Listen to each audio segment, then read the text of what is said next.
여러분 반갑습니다. 말씀의 빛 새벽 묵상 시간입니다. 오늘은 2월 12일 입니다. 요한복음 4장 43절부터 5장 47절까지 한번 살펴보도록 하겠습니다. 여러분, 요한복음 2장에서 12장은 표적장이라고 말씀을 드렸죠. 그래서 2장에서 가나 혼인잔치에서 물로 포도주를 만드는 표적이 있었습니다. 그리고 4장에서 이제 오늘 말씀인데 바로 46절에서 54절에 왕의 신하의 아들을 고치는 표적이 있습니다. 그리고 5장에서는 베데스다 연못에서 이제 38년 된 병자를 고치는 표적이 나오고요.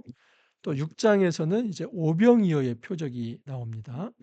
그리고 9장에서는 맹인을 고치는 표적이 나오고, 그리고 11장에서 죽은 나사로를 살리는 표적이 나옵니다. 이 6가지의 표적은 사실은 그 실마리가 2장에 물로 포도주를 만드는 이 표적에 담겨 있습니다. 물로 포도주를 만든다는 것은 예수님께서 새 창조의 주로 오셨다 하는 것을 상징적으로 나타내는 것입니다. 이런 그것이 포도주가 되는 것은 화학적 변화라고 말씀을 드렸죠. 이것은 초월적 하나님의 창조의 능력이 아니면 불가능합니다. 여러분, 첫 창조 때 하나님께서 생명을 창조하듯이 예수님께서 이제는 깨어진 하나님 나라에 그 깨어진 하나님의 형상을 회복하는 새로운 생명, 이 영생을 부어주시는 것을 상징적으로 나타낸 표적이 물로 포도주를 만드는 표적입니다. 자, 그런데 2장 1절에서 12절에 물로 포도주를 만드는 첫 번째 표적이 어디에서 일어났다고 했죠? 가나에서 일어났죠. 그런데 오늘 보면 4장 46절에 보면 예수께서 다시 갈릴리 가나에 이르시니 전에 물로 포도주를 만드신 곳이라라고 이렇게 기록되어 있습니다. 그래서 첫 번째 표적과 두 번째 표적이 가나라고 하는 동일 지역에서 일어나고, 이것은 문학적 장치인데 첫 번째 표적과 두 번째 표적이 하나의 앞과 뒤의 틀을 이루지요. 그리고 그 안쪽에 이제 성전 청결 사건, 또 이제 어 그 니고데모와의 대화, 그리고 사마리아 여인을 만나는 거 이렇게 나와 있습니다. 그러면서 예수님께서 진정한 하나님 나라를 가져오실 분이고, 예수님께서 메시아로 오셨기 때문에 바로 지금이 예배할 때이며 예수님께서 진정한 생수를 주실 분이라 하는 것을 말씀을 드렸습니다. 자, 오늘 46절 이하를 한번 보시면 예수께서 다시 갈릴리 가나에 이르시니 전에 물로 포도주를 만드신 곳이라 왕의 신하가 있어 그의 아들이 가버나움에서 병들었더라. 여러분, 이 왕이 여기서 누구냐면 갈릴리 분봉왕입니다. 바로 헤롯 안티파스입니다. 그래서 이 헤롯 안티파스의 신하가 자기 아들이 병들었습니다. 근데 그 아들이 지금 어디에 있냐면 가브나움에 있고, 예수님은 가나에 있습니다. 자, 그런데 이 가나에서 가버나움까지는 얼마나 시간이 걸리냐면 약 30km에서 35km, 그러니까 하루거리라고 생각하시면 됩니다. 그런데 이 왕의 신하가 예수님의 소문을 듣고 이제 가나까지 온 것이죠. 그러면서 강력하게 예수님께 "내 아들의 병을 고쳐 주소서. 그가 거의 죽게 되었습니다."라고 이렇게 간절하게 간청을 합니다. 근데 예수님께서 시큰둥하게 반응을 합니다.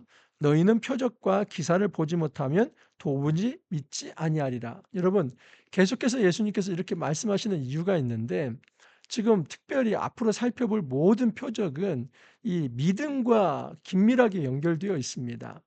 예수님은 하나님의 아들이심을 나타내시는데 사람들은 제대로 믿음으로 반응하지 못하는 부분이 있습니다. 그것을 지적하시는 것이죠. 여기서도 마찬가지입니다. 지금 이 세대는 표적만을 구하면서, 기적만을 구하면서 정작 메시아가 왔지만 믿음으로 반응하지 못한다 하는 것을 말하려고 하는 것이죠. 자, 그럼지만 이제 신하가 이르되 주여 내 아이가 죽기 전에 내려오소서 하면서 간구합니다. 그때 예수님께서 내 아들이 살아있다라고 얘기를 합니다. 여러분, 이것은 단순 정보 전달이 아닙니다. 네 아들이 아직 죽지 않았다, 살아있다. 지금 그걸 말하는 게 아니라 네 아들은 살 것이다. 이 치유에 대한 선언이지요.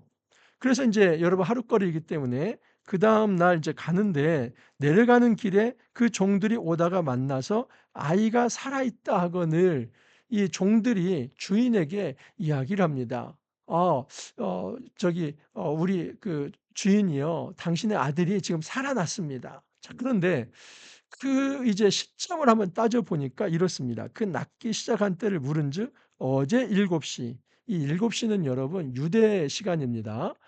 이제 6시가 유대 시간으로 정오이고 1 시간 플러스니까 이게 1 시이죠. 오후 1 시.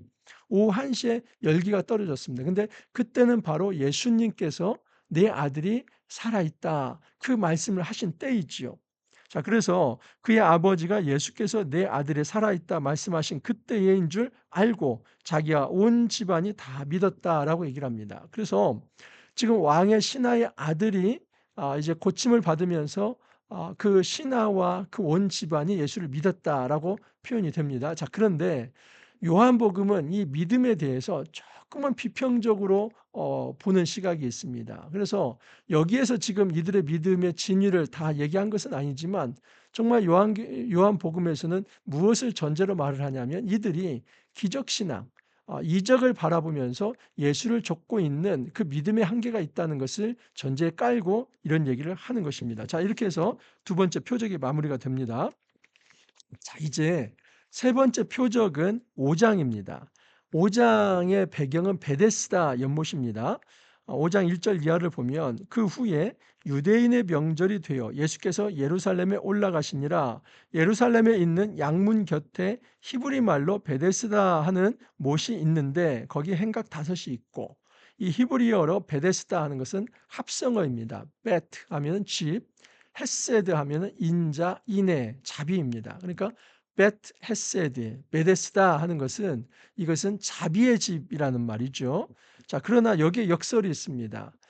자비가 가장 넘쳐야 할 이 집에 자비가 있기는커녕 거기에 경쟁과 다툼과 그리고 자기의 목숨 살기 위해서 다른 사람의 생명은 안중에도 없는 참으로 비정한 현실이 이 베데스다의 연못의 현실입니다. 그곳에는 각종 병자가 다 모여 있습니다. 3 절을 보면 그 안에 많은 병자, 맹인, 다리 저는 사람, 혈기 마른 사람들이 누워 물의 움직임을 기다리니 이는 천사가 가끔 못에 내려와 물을 움직이게 하는데 움직인 후에 먼저 들어가는 자는 어떤 병에 걸렸든지 낫게 되미러라. 각색 병든 자가 다 있는데 그들이 그 베데스다 못에 물의 움직임, 요동침을 기다리고 있습니다. 천사가 내려오면 그 물이 요동치는데 맨 먼저 들어가는 사람이 고침을 받을 수 있다는 속설이 있었습니다. 하나의 전설이죠. 그래서 이들은 희망 고문을 하고 있는 것입니다. 내가 나을 수 있다. 내가 낫기 위해서는 먼저 들어가야 한다.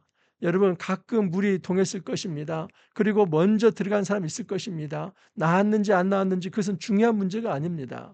중요한 것은 그 속설이 정말 100에 하나라도 나에게 적용됐으면 좋겠다 하는 생각 속에서 그 시간만을 기다리고 쪼끔이라도 기미가 있으면 아귀다툼을 하며 서로 앞다투어서 나아갑니다.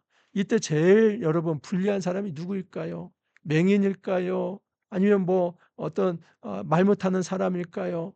여기서 제일 불리한 사람은 여러분 앉아서 일어나지 못하는 그런 질병을 가진 이 하반신 장애인이라고 볼 수 있습니다. 이 38년 된 병자는 38회 동안에 일어나지 못했습니다. 그런데 여러분 그 베데스다 연못을 사실은 뭐 몇 년부터 여기 와 있는지는 말할 수 없지만은 정말 처음부터 있었다면 38년간 희망 고문을 해 왔던 사람입니다. 내가 먼저 들어간다면 누가 나를 좀 밀어 준다면 내가 살 수 있을 텐데 이 자비의 집에서 자비는커녕 정말 희망 고문만 하면서 참혹한 그런 어떤 아픔과 상처만 있게 된 것이지요. 예수님은 그것을 아십니다. 그래서 예수께서 그 누운 것을 보시고 병이 벌써 오랜 줄 아시고 이르시되 내가 낫고자 하느냐. 예수님이 이 질문을 했을 때는 어떤 정보를 묻고 싶고 사람의 의지 단지 이걸 묻고 싶겠습니까? 그의 믿음을 바라는 것이지요. 내가 예수님이 너의 질병을 내가 고쳐주려고 하는데 네가 나를 믿고 아멘 하겠느냐, 좀 이런 의도로 물어보는 거 아닙니까? 근데 엉뚱하게 이런 대답을 합니다. 병자가 대답하되 주여, 물이 움직일 때에 나를 못에 넣어주는 사람이 없어 내가 가는 동안에 다른 사람이 먼저 내려가나이다. 그러니까 얼마나 아귀다툼, 이 경쟁과 또 어떤 정말 그 안에서 세력 다툼이 있었는가 하는 것을 이제 대충 알 수 있는 대목이지요. 그 경쟁에서 밀렸기 때문에 자기는 정말 이 물이 동할 때 먼저 뛰어들어야 하는데 못 뛰어들었다는 겁니다. 그래서 "당신이 나를 도우려고 한다면 좀 여기 가만히 계시다가 물이 움직일 때에 나를 좀 밀어 주십시오." 이런 겁니다. 참 역설 아닙니까? 지금 예수님은 이 자비가 다 사라진 베데스다에 진정한 자비를 베풀기 위해서 먼저 다가가서 "네가 낫기를 원하느냐?" 그렇게 호의적으로 말씀하는데, 이 38년 된 병자는 아무것도 모르고 오히려 예수를 단지 그냥 자기 병 하나 고치는 수단으로, 자기 등을 밀어줄 사람으로만 취급하고 있으니 얼마나 역설입니까? 그러나 예수님은 이 모든 것까지 아시고 긍휼로, 정말 자비로 이 병자를 고칩니다. 이 자비의 집을 예수님이 회복시켜 주시는 것이죠. 예수께서 이르시되 일어나 내 자리를 들고 걸어가라 하시니 그 사람이 곧 나아서 자리를 들고 걸어가니라. 그래서 병이 나았습니다. 근데 이제 여러분, 항상 표적이 있으면 이제 해설의 말씀이 있지 않습니까? 여기서 문제가 생기는데, 이 날은 안식일이니라. 안식일에 이 병자가 자기 상을 들고 걸어가는 것, 이것이 문제가 된 것입니다. 유대인들이 병 나은 사람에게 이르되 안식일인데 네가 자리를 들고 가는 것이 옳지 아니하니라. 비정한 사회이지 않습니까? 여러분, 병 낫는 것이 중요한 겁니까? 아니면 이 안식일법에 따라서 노동을 하지 않는 거, 이게 중요한 겁니까? 생명을 얻고 병 낫는 거, 이게 중요한 거 아닙니까? 그냥 형식적 율법주의에 갇혀서 생명이 새로 태어나고 또 치유를 받고 진정한 자유와 해방이 이루어졌는데도 그것을 축하하지 못하는 사회라고 한다면, 그것은 대단히 잘못된 사회입니다. 이건 오늘날도 마찬가지입니다. 우리가 말씀을 율법주의적으로 해석을 하며 그 율법주의 형식주의에 갇혀서 진정한 생명과 자유가 그 공동체에서 사라지고 있다면 이것은 대단히 잘못된 것입니다. 여러분, 말씀은 생명을 지향합니다. 평화를 지향합니다. 자유와 해방을 지향합니다. 그래서 말씀을 통해서 모든 예속으로부터 이제 해방과 자유가 있는데, 그것에 가로막는 것이 있다면 분연히 떨쳐 일어나서 진정한 이제 자유를 줘야만 합니다. 그리고 그런 자유가 있을 때 박수 쳐줘야죠. 그러나 이 비정한 사회는 그 형식주의에 매몰되어서 박수를 쳐주지 못하고 있습니다. 오히려 이제 처단하려고 하고 정죄를 합니다. 나를 그들이 묻되 너에게 자리를 들고 걸어가라 한 사람이 누구냐? 그 이 왜 이런 질문을 하냐면, 38년 된 병자가 이제 유대인들이 "네가 왜 자리를 들고 걸어가냐?" 이렇게 하니까 "나를 낫게 한 그가 자리를 들고 걸어가라 했습니다." 이렇게 대답을 했기 때문에 유대인들이 "그러면 그 말을 한 사람이 누구냐?" 하는 겁니다. 여러분, 이 38년 된 병자는 고침 받는 데만 초점이 있었지 고침을 받은 것에 대한 감격과 은혜에 대한 감사가 없습니다. 그래서 자기를 고쳐준 사람을 지금 "그 사람이 이렇게 해서 내가 이런 행동을 합니다." 그렇게 말을 합니다. 병을 그렇게 많이 고침을 받았으면 좀 더 당당하게 말할 수 있는 거 아닙니까? 근데 그러지 못합니다. 병을 낫고도 이 사회에서 이제 어떤 그 권력자들에 의해서 그렇게 고난을 당할까 봐 그것을 두려워하면서, 핍박을 당할까 두려워하면서 자기를 고쳐준 사람을 이제 살짝 고발하는 듯한 말을 하고 있는 것입니다. 고침을 받은 사람은 그가 누구인지 알지 못하니 이는 거기 사람이 많음으로 예수께서 피하셨습니다. 이 사람은, 자기를 고친 사람이 예수인 일도 알지 못했습니다. 자, 그런데 14절 이해합니다. 그 후에 예수께서 성전에서 그 사람을 만나 이르시되 보라, 내가 나았으니 더 심한 것이 생기지 않게 다시는 죄를 범하지 말라. 여러분, 모든 죄가 모든 병이 죄와 연결된 건 아닙니다. 그러나 지금 이 병자에게 있어서는 그 병이 죄와 연결된 부분이 있습니다. 그래서 예수님이 그걸 말한 겁니다. "다시는 죄를 범하지 말라. 더 심한 것이 생기지 않도록." 이 "다시는" 이 말은 지금 너의 질병이 사실은 어떤 죄 때문에 온 것인데 "다시는 죄를 범하지 말라." 근데 이것은 경고를 한 겁니다. 지금 내가 진정한 이 육체적 자유와 해방을 누렸다면 영적인 구원도 받아야지 네가 정말 잘못된 길로 넘어가지 않도록 경계를 해야만 한다. 그 경고를 주신 겁니다. 자, 그런데 그 사람이 유대인들에게 가서 자기를 고친 이는 예수라 하니라. 왜 그랬겠습니까? 고발한 것이죠. 지금 유대인들이 이 병고침을 받은 자를 정죄하면서 네가 율법을 어겼고 안식일법을 얻었으니까 너는 정죄를 받아야 한다. 이렇게 몰아치는 것에 대해서 이제 그 어떤 책임을 회피하기 위해 나를 고친 자가 예수님이라고 하면서 그렇게 이제 고발을 하고 있는 것이죠. 이런 차원에서 여러분 계속해서 예수님께서 표적을 행하고 기적을 행하지만 사람들의 믿음이라고 하는 것이 얼마나 이제 정말 그 하나님 보시기에 안타까울 정도로 그 질이 떨어지는가 하는 것을 알 수 있죠. 사람들은 자기의 이익 그리고 자기의 몸, 이 건강 회복, 어떤 결핍의 어떤 충족 이런 것에만 관심을 가지면서 예수를 믿으려 했다 하는 것입니다. 여러분 이런 행보는 오병이어에서도 그대로 또 나타납니다. 자, 먼저 이제 예수님과 유대인들의 논쟁이 5장 16절 이하에서 47절까지 나타나는데 16절 이하를 한번 보십시오. 그러므로 안식일에 이런 일을 행하신다 하여 유대인들이 예수를 박해하게 된지라. 그래서 여러분 예수님은 선한 일을 한 것 때문에 박해를 받기 시작합니다. 그래서 예수님께서 이제 이런 논쟁을 시작합니다. 예수께서 그들에게 이르시되 내 아버지께서 이제까지 일하시니 나도 일한다 하시매. 자, 노동의 문제, 일의 문제를 예수님께서 꺼내 듭니다. 안식일 날 노동하지 않는 거 그것이 율법이라고 하는데 그 하나님께서 지금 안식일에도 일을 하지 않는가? 하나님께서 사람의 생명을 구원하고 너희들도 안식일 날 할례를 행하지 않는가? 그러면서 하나님께서 행하시는 선한 일이라고 한다면 그것이 안식일이 되었든 어떤 날이 되었든 아버지 하나님께서 하시는 일을 나도 하는 것이기 때문에 이것은 안식일법에 저촉되는 것이 아니다. 그 얘기를 하는 겁니다. 유대인들이 이로 말미암아 더욱 예수를 죽이고자 하니 이는 안식일을 범할 뿐만 아니라 하나님을 자기의 친아버지라 하여 자기를 하나님과 동등됨으로 삼으심이로라.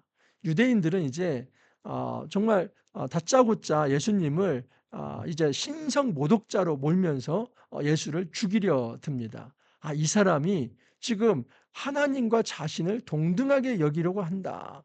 아버지가 일하시니 나도 일한다. 그러면 네가 하나님과 동등한 자냐? 하나님의 아들이냐? 이런 것이죠. 하나님의 아들 맞지요. 그러니까 이들이 예수님을 신성 모독자로 몬 것은 무지와 함께 불신이라고 하는 것을 알 수 있습니다. 그들은 예수를 하나님의 아들로 인정하지 않고 단순한 인간으로만 생각을 했기 때문에 그 예수님이 이제 하나님 아버지에 대해서 하시는 말씀에 대해서 그렇게 말씀을 하신 것입니다.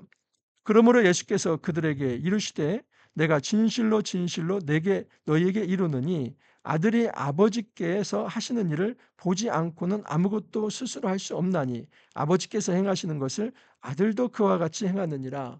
지금 아들이 행하는 일 이것은 다 아버지께서 행하시는 일을 한다라고 말씀을 합니다. 계속해서 반복하는 건 뭡니까? 내가 행하는 일은 하나님의 일을 하는 것이다. 그러므로 안식일 날 하나님의 일을 하는 것은 죄가 될 수 없다라고 말을 하는 것입니다. 여러분 창세기, 출애굽기, 레위기, 민수기, 신명기가 토라, 모세 오경이 있죠. 이 오경을 율법으로 구문화한 것이 613개의 율법입니다. 근데 이 613개는 긍정명령 248개, 부정명령 365개인데 이 긍정명령 248개는 이건 이제 속설입니다. 이제 유대인들이 볼 때 인간의 몸의 전체의 뼈가 248개라고 봤습니다. 그래서 모든 전신을 다해서 또 부정명령은 365개인데 365일 1년 내내 말씀을 지켜야 한다. 그래서 그렇게 613개를 맞춘 겁니다. 그래서 오경에 이 613개의 율법이 있는데 이 613개의 율법을 해석하는 것이 미시나라는 게 있습니다. 이 미시나에 의하면 예를 들어서 이런 겁니다. 이제 안식일법을 지켜라. 이제 아무 노동도 하지 말라. 출애굽기 20장 10절에 그렇게 나와 있습니다. 그러면 도대체 일이라는 게 뭔가? 그 일과 일이 아닌 것을 39개로 나눕니다. 그래서 뭐가 노동이고 아니고. 그래서 이 미시나의 어떤 장로들의 전통에 의하면 지금 이 고침을 받은 자가 상을 들고 걸어가는 것은 이제 율법을 범한 것이죠. 근데 엄밀히 따지면 여러분 이것은 지금 어떤 레위기법이나 출애굽기법 그 율법을 범한 게 아닙니다. 자기들이 새로 놓은 장로들의 전통을 범한 것이지요. 그래서 예수님께서 말씀하시는 겁니다. 너희들이 세워놓은 그 규범을 가지고 하나님의 일이 무엇인가를 따지려고 한다면 그것 자체가 모순이다. 하나님께서는 안식일에도 일을 하신다. 생명을 살리는 일, 생명을 구원하는 일, 자유를 주는 일, 해방을 주는 일, 그 아버지께서 하시는 일을 나도 이 안식일에 하기 때문에 이 안식일에 노동을 금하는 그 규율로 나를 정죄할 수 없다. 예수님께서 그렇게 말씀을 하는 겁니다. 아버지께서 죽은 자들을 일으켜 살리신 같이 아들도 자기가 원하는 자들을 살리느니라. 핵심은 이겁니다. 아버지의 아주 중요한 핵심적 일은 생명을 주는 일이고 아들도 그 아버지의 뜻에 따라서 생명을 주려 한다라고 얘기를 합니다. 하나님께서 또한 아들에게 심판을 다 맡겼다고 합니다. 이것은 심판의 주권이 이 아들에게 있다는 것이죠. 내가 진실로 진실로 너희에게 이르노니 내 말을 듣고 또 나 보내신 이를 믿는 자. 예수님과 하나님이 동등되게 표현이 됩니다. 성삼위 일치 하나님이시죠. 그래서 그를 믿는 자는 영생을 얻었고 심판에 이르지 아니하나니 사망에서 생명으로 옮겼느니라. 그래서 예수를 믿는 자는 더 이상 심판이 없고 이제는 영원한 생명이 있다는 것을 말합니다. 자, 그런데 이 부활에 대해서 이렇게 표현을 합니다. 29절 이하를 보면 선한 일을 행한 자는 생명의 부활로 악한 일을 행한 자는 심판의 부활로 나오리라. 우리는 부활하면 이제 예수 믿는 사람만 새로운 몸을 입는다라고 생각합니다. 하지만 그렇지 않습니다. 부활에는 두 가지가 있습니다. 심판의 부활이 있고 또한 이제 생명의 부활이 있습니다. 여러분 심판과 생명이라고 하는 것은 심판은 하나님과 완전히 관계가 단절된 상태에서 불과 유황못의 어떤 그 고통에 있는 것이 심판의 부활이죠. 그래서 이 심판의 부활은 영혼이 소멸되는 것이 아니라 그 영혼이 영원히 하나님과 분리된 상태. 근데 생명의 부활은 이제 하나님의 어떤 영혼이 새로운 육체를 입어서 오직 하나님과 함께 동행하는 것. 이것이 생명의 부활이다라고 말할 수 있습니다. 자, 이제 5장 31절에서 47절에 의하면 예수님께서 진정한 하나님께서 보내신 이제 사자다. 하나님께서 보내신 진정한 메시아다 하는 것을 드러내는 것입니다.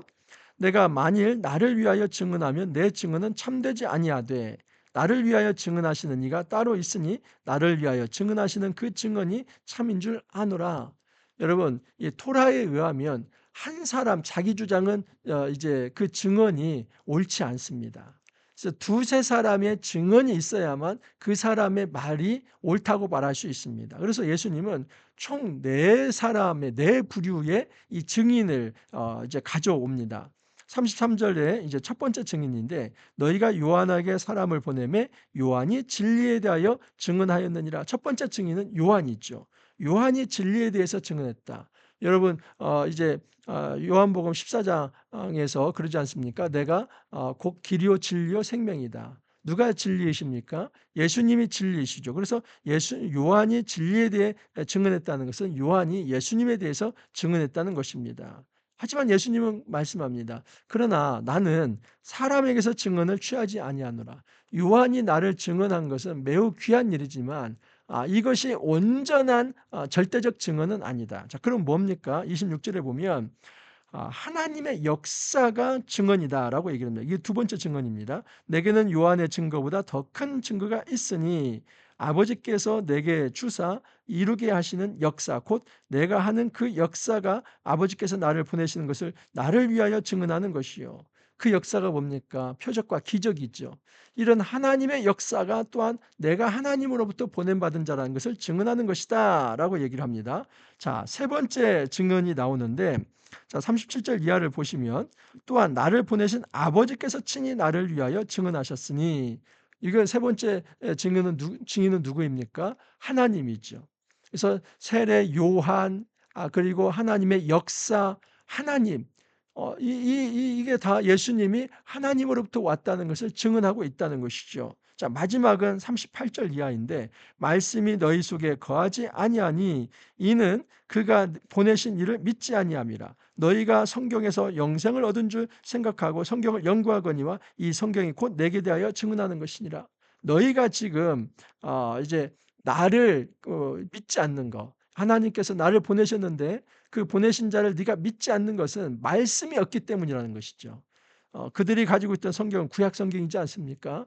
이 구약 성경이 예수님에 대해서 증언하지만 너희들이 성경을 받아들이지 않고 있다. 그래서 총 4개의 증인입니다. 첫 번째 증인은 세례 요한, 두 번째는 하나님 나라의 역사, 세 번째 증인은 하나님 자신, 네 번째 증인은 말씀입니다. 근데 이 4가지의 증인 자체를 다 거부한 것입니다. 그래서 예수님은 지금 안식일법을 내가 어겼다고 하는데 정말 율법을 어긴 자는 누구인가? 하나님을 받아들이지 않고 하나님의 역사도 받아들이지 않고 하나님이 보내신 선지자 요한도 받아들이지 않고 궁극적으로 이 구약 성경도 받아들이지 않는다면 너희들이 율법을 어긴 자이지 왜 내가 율법을 어긴 자냐? 진짜 율법을 어긴 자는 너희들이다. 너희들에 대해서 이제 모세가 고발할 것이다. 그 얘기를 합니다. 그러나 너희가 영생을 얻기 위하여 내게로 오기를 원하지 아니하노다. 나는 사람에게서 영광을 취하지 아니하노라. 다만 하나님을 사랑하는 것이 너희 속에 없음을 알았노라. 이렇게 그들이 예수님에 대해서 거부하는 것은 그들이 하나님을 사랑하지 않았기 때문입니다. 나는 내 아버지의 이름으로 왔음에 너희가 영접하지 아니하나 만일 다른 사람이 자기 이름으로 오면 영접하리라. 이단들이 와서 말을 하면 잘도 영접을 하면서 하나님께로부터 온 이 하나님의 아들을 너희는 영접하지 않는다. 그 말을 하는 겁니다. 너희가 서로 영광을 취하고 유일하신 하나님께로부터 오는 영광은 구하지 아니하니 어찌 나를 믿을 수 있느냐. 서로 인간들끼리는 영광을 주고받으면서 인간의 영광을 추구하지만 정작 하나님께로부터 오는 영광, 예수님은 받아들이지 않는다는 것이죠. 내가 너희를 아버지께 고발할까 생각하지 말라. 너희를 고발하는 이가 있나니 곧 너희가 바라는 자 모세니라. 그들이 그렇게 금과 옥조로 여겼던 613가지의 이제 율법, 그 모세가 시내산에서 받은 거 아닙니까? 자, 그런데 그 모세가 너희들을 고발할 것이다. 모세를 믿었더라면 또 나를 믿었으리니 이는 그가 내게 대하여 기록하였습니다. 결국 모세 오경도 예수님에 대한 기록인데 이제 율법주의에 빠져서 형식주의에 빠져서 예수를 안식일을 범한 범죄자 취급을 한다면 모세가 들고 일어나서 너희들을 고발할 것이다. 그 얘기를 하는 겁니다. 그러나 그의 글도 믿지 아니하거든 어찌 내 말을 믿겠느냐. 성경도 믿지 않는데 어떻게 성경이 예언된 그 메시아가 왔을 때 그 메시아 말을 믿겠느냐 하는 것입니다. 자, 그래서 여러분 지금 요한복음 4장 46절에서 54절까지 두 번째 표적 왕의 신하의 아들을 고치는 장면입니다. 이때 예수님께서 어떤 세태를 이제 말씀하십니까? 너희는 표적과 기사를 보지 못하면 도무지 믿지 아니하리라. 그래서 그 세태 그냥 표적과 기사 이적에만 빠져서 그것만이 전부인 걸로 생각하고 예수를 받아들이지 못하는 그 세태를 꼬집지 않습니까? 근데 베데스다 연못 환자는 어떻습니까? 여러분 38년 된 병자가 고침을 받았을 때 그는 고침을 받고 감사와 감격으로 하나님 앞에 무릎 꿇고 경배하며 믿음으로 예수님을 받아들이기보다는 오히려 자기를 고친 자, 그 예수를 고발하지 않습니까? 왜 그럽니까? 자기 살고자. 내가 고침을 받고도 더 사회적으로 매장되지 않고 잘 살고자 자기를 고쳐준 그 은인을 고발을 하게 됩니다. 유대인은 어떻습니까? 예수님께서 무슨 잘못을 했습니까? 선한 일을 한 것이죠. 하나님의 일을 한 겁니다. 하나님의 일은 생명을 주는 일입니다. 그 안식일에 이제 병을 고치는 것은 깨어진 안식을 회복하는 하나님 나라 역사이지요. 여기에 대한 증언이 세례 요한, 하나님의 역사, 하나님, 말씀 네 가지나 예수님을 증언하는데 이 세대는 나를 받아들이지 않는다. 그 세대의 불신을 꼬집고 있는 것입니다. 여러분 예수님께서 표적을 왜 보여주십니까? 그것은 예수님이 하늘로부터 온 하나님의 아들이라고 하는 사실. 그러면 그것을 왜 말을 하려고 합니까? 믿으라는 것이죠. 내가 바로 지금 하나님의 아들로 이 땅에 와서 이런 표적을 행하는데 너희가 나를 믿지 않는다면 너희들에게서 일어난 이 기적은 아무 의미도 없고 효험도 없을 것이다. 내가 이런 기적과 이사를 베풀 때 나를 믿는다면 너희들이 진짜 하나님의 자녀가 될 수 있다. 그 믿음은 기적신앙이 아니라 예수를 전인격적으로 받아들이며 일평생 동안 성령의 임재를 체험하며 말씀에 순종하고자 하는 그 의지를 가지는 것, 예수 제자가 되는 것, 이것이 진짜 믿음이다. 그것이 우리에게 가르치고 있습니다. 여러분, 우리가 지금도 우리 하나님께서는 우리에게 초자연적 능력을 보여주시고 날마다 우리 삶 속에서 하나님의 동행을 보여주십니다. 그런데 마치 꽃감 빼먹듯이 그냥 단 것만 빼먹고 그것이 약효가 떨어지면 주님을 버리고 떠난다면 주님이 그를 축복할 리 없습니다. 여러분 진정한 믿음은 나에게 주어진 단 것을 빼먹고 오히려 예수님을 배척하는 이것이 아니라 그 선물을 주신 분이 있다면 그 선물을 주신 분의 정체를 알고 그분께 경배하고 엎드리는 것, 이것이 진짜 믿음이지요. 날마다 하나님의 은혜를 체험할 때, 주님의 동행하심을 체험할 때 그 드러난 현실에만 우리가 눈 멀지 말고 그 좋은 선물을 주신 우리 주님을 알아보며 주님께 경배할 수 있기를 간절히 소망합니다. 함께 기도합니다. 주님 감사합니다. 저희 요한복음을 통해서 참 표적과 그 표적에 대한 인간의 자세와 태도에 대해서 알게 하여 주시니 감사합니다. 예수님이 하나님의 아들이심을 표적을 통해서 보여주셨고 많은 백성들에게 믿음을 요구합니다. 그러나 이 시대는 참된 믿음을 표현하기보다는 그 표적과 기적 신앙에 빠져서 결국은 주님을 떠나는 그런 불의를 행하는 모습을 보게 됩니다. 추호라도 저희들이 그런 불의를 범하지 않게 없어서 우리가 예수를 온전히 믿고 그 예수님의 말씀 앞에 순종하며 일평생 다하는 그날 동안 오직 예수님만을 바라며 섬기는 그 귀한 경배자의 삶, 겸손한 삶, 거룩한 삶 살아갈 수 있도록 은혜 더하여 주옵소서. 주님 감사하옵고 예수님 이름으로 기도하옵나이다. 아멘.